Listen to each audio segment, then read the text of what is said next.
Hi, everybody. I'm Michael Ogden with CU Times, and this is Pro Pulse, your weekly check-in in the CU Times newsroom.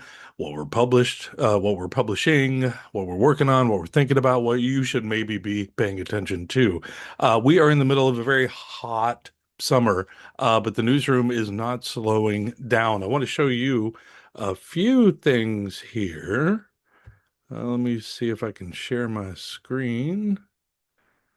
Yes, here it is. Let's go over here and share. Here we go. Okay, let's go to the Pro News tab here because there are three stories I really want to point out. First up is this right here. Jim Duplessis has a fascinating story out of New York where AmeriCU, wait, is it AmeriCU or AmeriCU? Why am I just now thinking about this? Anyway, the credit union's footprint has nearly doubled its field of membership there. With approval from state regulators, the credit union now covers 51 counties. Let me go down here to a map we created. Here it is. They cover 51 counties across New York State, everything really except a handful of counties down here around New York City, as you can see. And this is really a reminder that growth and expansion really remains kind of a top priority and a major strategic priority for many credit unions as they are building deeper relationships to reach new communities. So check out this story and the strategy behind the whole thing there that Jim covered. This story right here from Peter Strozniak. Thank you, Peter.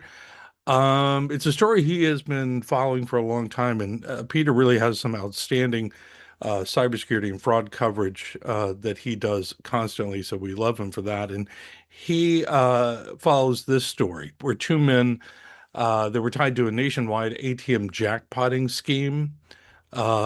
They have been sentenced to more than 6 years in prison.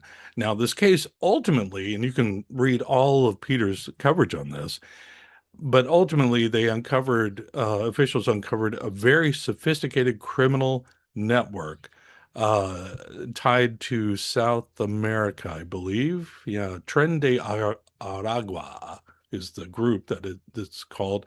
But anyway, they allegedly targeted roughly 250 ATMs across 15 states, costing credit unions and banks millions. It's really an incredible story. I'd love for you to check that out. Okay, finally, right here, Joyce Moed. We love Joyce. Um, Joyce brought a little summer fun to the site this week by asking really a simple question.